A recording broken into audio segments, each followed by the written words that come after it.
नमस्कार, आप देख रहे हैं द न्यूज पोस्ट। मैं हूं रंजना। आज मैं बात करूंगी धनबाद जिले की शिक्षा व्यवस्था की। मेरे साथ इस वक्त बात करेंगे धनबाद के जाने माने वरिष्ठ पत्रकार सत्यभूषण सिंह। सर, हमारा पहला सवाल होगा, धनबाद में स्कूली शिक्षा है, उसमें संसाधनों की बात कर ले या व्यवस्था की बात कर ले, इस पर क्या खामियां हैं और उस खामियों को दूर करने के लिए सरकार कितना प्रयास करती है? देखिए, ऐसा है कि धनबाद ज़िले की पूरी आबादी लगभग 29 लाख के आसपास है और जहाँ तक स्कूलों की बात है तो लगभग 3000 स्कूल धनबाद में हैं। उस 3000 में सरकारी स्कूल भी शामिल हैं, मान्यता प्राप्त स्कूल भी शामिल हैं और गैर मान्यता प्राप्त स्कूल भी शामिल हैं। अगर डाटा की बात अगर आप करें तो 2500 सरकारी स्कूल हैं और 64 स्कूल जो हैं CBSE के हैं और 11 स्कूल ICSE के हैं और 370 स्कूल हैं जिनको सरकार की मान्यता नहीं है, जो छोटे छोटे जगहों पे कहीं ना कहीं कोना में करके लोग किए हुए हैं। तो ये पूरी स्थिति है। तो 29 लाख लोगों के लिए लगभग 3000 स्कूल धनबाद में है, जो कि प्राइवेट भी है उसमें शामिल है और सरकारी भी शामिल है। अब रही बात सरकारी स्कूलों की व्यवस्था के बारे में बात करने के लिए, तो सरकारी स्कूलों की व्यवस्था बहुत अच्छी नहीं है। वजह क्या है कि सरकार जो है करेंगे होगा ये निर्णय कर रहे हैं, वो निर्णय फलाने ने करके गए थे, उसको चेंज करके हम नया निर्णय बनाने जा रहे हैं। इसके चलते बहुत सारी परेशानियां पैदा होती हैं। नतीजा होता है कि बच्चों को पढ़ाई नहीं मिलती है और शिक्षक जितनी ज़रूरत है उनको कहीं जहाँ बच्चे हैं वहाँ शिक्षक नहीं है, जहाँ शिक्षक हैं वहाँ बच्चे नहीं हैं। तो कुल मिला जुला कर ग्राउंड जीरो पर कोई देखने वाला नहीं है। नतीजा है कि सरकारी, कम से कम सरकारी शिक्षा व्यवस्था दिन प्रतिदिन नीचे की तरफ जा रही है। जैसा कि आपने कहा कि सरकारी शिक्षा व्यवस्था का जो स्तर है वो दिन प्रतिदिन गिरता जा रहा है। इसी कड़ी में जब हमने ग्राउंड रिपोर्ट लिया धनबाद जिले के जिला स्कूल का, तो धनबाद स्कूल में जो जिला स्कूल है उसमें +2 तक है, उसमें मात्र 16 शिक्षक नियमित हैं, बाकी 7 शिक्षक डेपुटेशन पर है। जहाँ तक जानकारी है जिसमें 1400 प्लस रेगुलर स्टूडेंट हैं और उसमें 16 टीचर नियमित हैं। क्या ऐसे में 1400 प्लस वाले जो छात्र हैं उनका जो गुणवत्ता है पढ़ाई का जिला स्कूल में, सही मायने में देखा जाए तो क्या क्वालिटी एजुकेशन की हम अगर बात करते हैं तो ये सही है? अब 1600 जहाँ बच्चे हैं वहाँ 16 टीचर हैं, इसमें 16 टीचर क्या पढ़ाएंगे? नंबर 1। नंबर 2, वो टीचरों को 365 दिन तो स्कूल में पढ़ाना नहीं है, उनसे तो और बहुत सारे काम लिए जाते हैं। कभी चुनाव हो गया, कभी कुछ हो गया, कभी ये जनगणना है, कभी वो जनगणना है, कभी मिड डे मील है, कभी फलाना है, कभी ठिकाना है। तो हाँ, 365 दिन तो पढ़ा नहीं पाते हैं। अब जिला स्कूल की चर्चा आप कर ही दिए हैं, तो जिला स्कूल को लेके तो एक उम्मीद है धनबाद के लोगों को। वजह क्या है कि झारखंड सरकार ने टोटल 80 या 85 स्कूलों को CBSE के तर्ज पर उनसे मान्यता दिलाने का प्रयास कर रही है। उसमें धनबाद के 3 स्कूल हैं। 3 स्कूल में नंबर 1 है धनबाद जिला स्कूल, नंबर 2 है SSLNT टेलीफोन एक्सचेंज रोड और नंबर 3 स्कूल है कस्तूरबा विद्यालय। अब जिला स्कूल की बात करें तो जिला स्कूल यहाँ का बहुत पुराना स्कूल है। हमको लगता है कि करीब 55-60 साल पुराना स्कूल है। ये स्कूल पहले जगजीवन नगर में चलता था, उसकी बिल्डिंग नहीं थी, कोई बुनियादी विद्यालय की बिल्डिंग में स्कूल चलता था। लेकिन 2003 में इसको अपना भवन बन गया, जिस समय झारखंड के मुख्यमंत्री हुआ करते थे अर्जुन मुंडा जी। तो अर्जुन मुंडा ने ही इसका उद्घाटन किया और स्कूल बाबूडी में चला आया। अब रही बात कि CBSE के लिए स्कूल के लिए प्रक्रिया शुरू हुई है, तो CBSE का तो अपना स्टैंडर्ड होगा, उसका अपना कि ये चीज़ चाहिए, हमको ये चीज़ चाहिए, लैब चाहिए, फलाना चाहिए, लाइब्रेरी चाहिए, ये चाहिए, वो चाहिए। तो इसके लिए तो फिर संसाधन इंफ्रास्ट्रक्चर को बढ़ाना पड़ेगा। तो इंफ्रास्ट्रक्चर बढ़ाने के लिए सरकार ने कुछ राशि भी दी है, लेकिन काम किस गति से चल रहा है ये अभी हम नहीं कर सकते हैं। और ये CBSE की मान्यता मिलने में कितना वक्त लगेगा ये भी नहीं कहा जा सकता है। जो इंफ्रास्ट्रक्चर की आप बात कर रहे हैं, तो स्कूल में अंडर कंस्ट्रक्शन है स्कूल, लेकिन अगर बन भी जाता है तो लैब की सुविधा वहाँ नहीं है। वहाँ पे छात्र रेगुलर ज़रूर हैं, लेकिन ये 16 शिक्षक और 7 शिक्षक हो गए अनियमित जो वहाँ पे डेपुटेशन में है। तो CBSE जो मानक है क्या फुलफिल कर पाएगा जिला स्कूल? राज्य सरकार कह रही है कि उसको हम CBSE की मान्यता दें। राज्य सरकार को इस पे काम करना पड़ेगा। राज्य सरकार को जो भी CBSE की जो मानक है उस मानक के हिसाब से स्कूल को तैयार करना पड़ेगा। तो इसके लिए राज्य सरकार को तैयार करना पड़ेगा। तो राज्य सरकार की जो स्थिति क्या है कि राज्य सरकार एक निर्णय पर अभी कभी अडिग होती नहीं है। हो सकता है कि 2 साल के बाद ये निर्णय ही बदल जाए कि राज्य के 80 जो स्कूल हैं उनको CBSE के मानक पे नहीं उतारा जाएगा या उनको उत्कृष्ट विद्यालय नहीं बनाया जाएगा। इसमें भी कोई संदेह नहीं है कि कोई हो सकता है कि निर्णय ही सरकार बदल दे, क्योंकि रोज सरकार कुछ ना कुछ निर्णय करती है और कुछ ना कुछ निर्णय बदलती है। अभी परसों ही शिक्षा मंत्री गोविंदपुर आए हुए थे, धनबाद के गोविंदपुर में। उन्होंने कहा कि शायद 4500 स्कूल पूरे झारखंड में अंग्रेजी माध्यम से स्कूल खोले जाएंगे। अब 4500 स्कूल खोले जाएंगे। शिक्षकों की भारी किल्लत ऑलरेडी झेल रहा है झारखंड।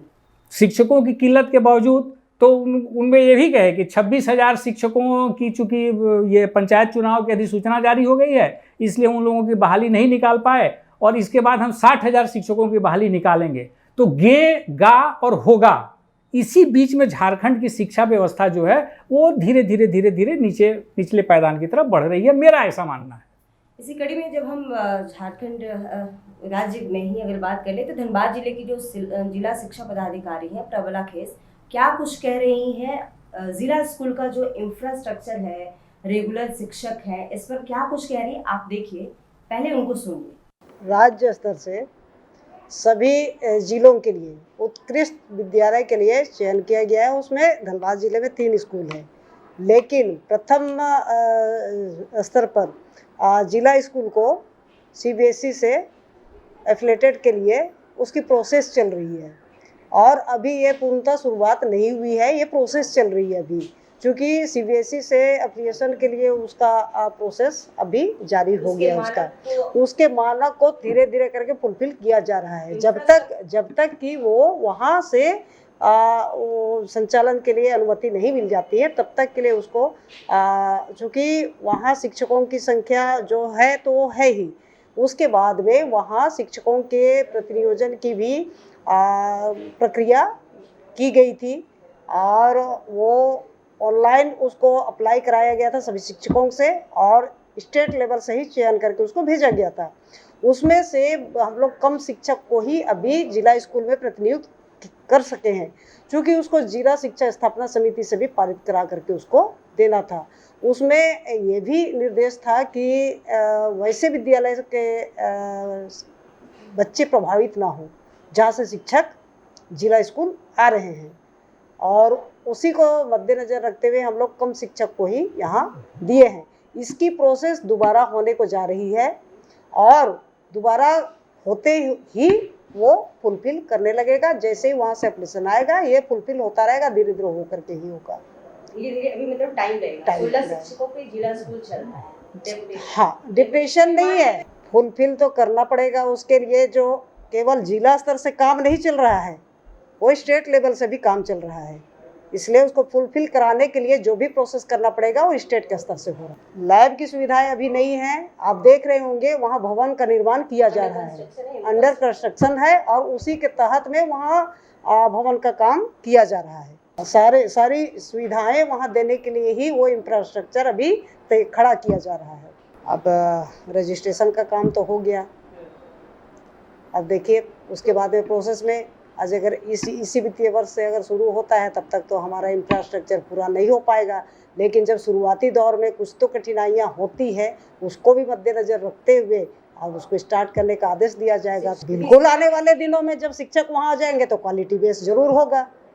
अभी तो शुरुआती है, अब शुरुआती को आप बिल्कुल मंत्री जी कहते हैं, वो खुद कहते हैं कि इंग्लिश मीडियम के जो बच्चे हैं वो अब हमारे स्कूल में आएंगे। ये शिक्षा मंत्री का कल का बयान है रांची का। बिल्कुल आएंगे, अगर ऐसा जिला हर जिला 24 जो बिल्कुल उत्कृष्ट विद्यालय होगा 24 जिला का, बिल्कुल, तो ये जिला प्रशासन इसको फुलफिल केवल जिला प्रशासन नहीं करेगा, शिक्षा विभाग सरकार की भी जिम्मेदारी। शिक्षा किसी की बकौती वो एक अधिकार जी नहीं, ये हर बच्चे का अधिकार है, और अगर विभाग इसको स्टेप लिया है, कदम उठाया है, तो फुलफिल करने के लिए जो भी आदेश निर्देश हमें प्राप्त होगा वो किया जाएगा। बिल्कुल होगा, उसमें बदलाव होगा। अभी नहीं, अभी हमारे पास अभी जो नॉर्मल विद्यालय में एडमिशन की जो प्रोसेस है बस अभी वही है। जिस समय उसको CBSE एप्लीकेशन हो जाएगा, जब से इसको सरकार घोषणा कर देगी कि नहीं यहाँ CBSE पैटर्न पर ही होगा, तो उसकी प्रोसेस निर्देशानुसार अनुपालन किया जाएगा। एक तरफ सरकार दावे करती है कि राज्य में मॉडल स्कूल चलाएंगे, उत्कृष्ट विद्यालय होगा। धनबाद जिले में भी जैसा कि आपने सुना कि इन्होंने कहा कि 3 उत्कृष्ट विद्यालय होंगे, जिसमें धनबाद का जिला स्कूल भी है। जिला स्कूल का ग्राउंड रिपोर्ट यही कहता है। वहाँ की जब प्रिंसिपल से हमने जानने की कोशिश की तो उन्होंने स्पष्ट तौर पर कैमरा के सामने से बोलने से मना किया, लेकिन जो आंकड़े थे ये वहीं से लिए गए हैं और आंकड़ा यही कहता है कि 1400 रेगुलर स्कूल वाले क्लास में +2 का कॉमर्स विभाग सिर्फ और सिर्फ एक फैकल्टी पर चलता है। क्या ऐसे में क्वालिटी एजुकेशन सरकारी स्कूलों में जब नहीं मिल रहा है तो यही कारण है कि वो अभिभावक जो फुलफिल नहीं कर पाते हैं, बच्चों को ट्यूशन फी नहीं दे पाते, तो वो निजी स्कूल की ओर आकर्षित होते हैं। इस पर भी हम जानेंगे कि आखिर ये जो व्यवस्था है कैसे सुधार होगा। व्यवस्था सुधारने के लिए किसी भी अभिभावक, गार्जियन, माता पिता की सबसे बड़ी इच्छा क्या होती है कि उनके बच्चे क्वालिटी एजुकेशन लें। उसके लिए उन्हें सरकारी विद्यालय की स्थिति देखने के बाद पेट काट कर लोग निजी स्कूलों में भर्ती कराते हैं। एक टाइम खाना खाते हैं फिर भी बच्चों को पढ़ाते हैं। नतीजा क्या है कि निजी स्कूल वालों जो है मनमानी पर अपने उतर आए हैं। अभी सरकार के आदेश को भी नहीं मान रहे हैं वो, मतलब उनके पास आर्थिक ताकत इतनी अधिक हो गई है कि वो सरकार को भी चुनौती दे रहे हैं।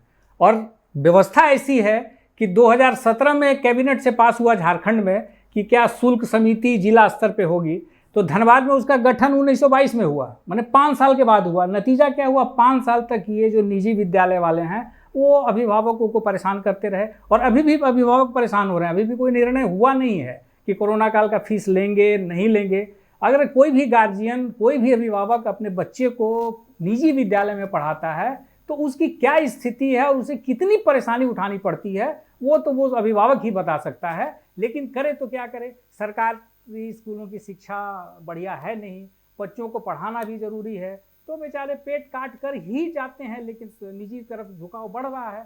बहुत लोग ऐसे हैं और ऐसे लोग हैं भी और अब आज आते हैं जाते हैं धनबाद में, दुख व्यक्त करते हैं, स्कूल की हालत देखकर दुख व्यक्त करते हैं। लेकिन वो करें तो क्या करें, वो भी तो कुछ नहीं कर पाएंगे ना, क्योंकि व्यवस्था ही ऐसी हो गई है कि कोई कुछ करने के लिए तैयार नहीं है, कुछ समझने को तैयार नहीं है। रोज़ नए नए नियम कानून बन रहे हैं, रोज़ नियम कुछ ना कुछ बन रहे हैं। अब एक एग्जाम्पल आपको मैं बता रहा हूँ कि करीब 1000 स्कूलों का 1 और 2 स्कूलों के बच्चों का स्कूल ड्रेस का पैसा लैप्स कर गया है अभी हाल ही में।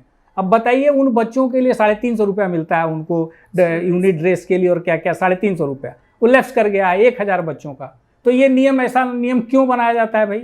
और उसके अलावे अब बच्चों को अगर आप लेके जाइएगा एडमिशन कराने के लिए भी, तो अभी स्कूल वाले मांग रहे हैं कि आप उस बच्चे का आधार लाइए, उस बच्चे का बैंक अकाउंट डिटेल लाइए। तो अब समझ लीजिए कि जो सरकारी स्कूल में बच्चे लेके जाएंगे, निश्चित रूप से उनके पास ना आधार कार्ड होगा ना उनका बैंक अकाउंट होगा। तो सरकार ऐसी नियम क्यों बनाती है? सरकार को ये चाहिए था कि ठीक है, आप नामांकन ले लीजिए, बच्चों का एडमिशन ले लीजिए, उनको वक्त दीजिए। वक्त नहीं है तो फिर आधार कार्ड स्कूल में ही बनवा दीजिए, स्कूल से ही बैंक का अकाउंट खुलवा दीजिए, सब कुछ कर दीजिए, ऐसी व्यवस्था करिए। तो जो कमजोर तबके के लोग हैं, ये तो बहुत स्वाभाविक बात है कि वही लोग सरकारी स्कूल में जाते हैं। आर्थिक रूप से संपन्न लोग तो सरकारी स्कूल में जाते नहीं हैं। लेकिन शिक्षा किसी की बपौती नहीं होती है, वो अधिकार है किसी का, वो कहीं भी पढ़ सकता है। लेकिन सरकारी सिस्टम ऐसा हो गया है कि लोग वहाँ विवश हो गए हैं, नाम कटा कर वो प्राइवेट स्कूल में पेट काट कर भी बच्चों को पढ़ाने का। बच्चे जहाँ शिक्षा मिलेगी नहीं वहाँ क्या करेगा कोई? अगर मेरा बच्चा स्कूल सरकारी स्कूल में पढ़ रहा है और वहाँ शिक्षा मिलेगी ही नहीं तो हम क्या करेंगे?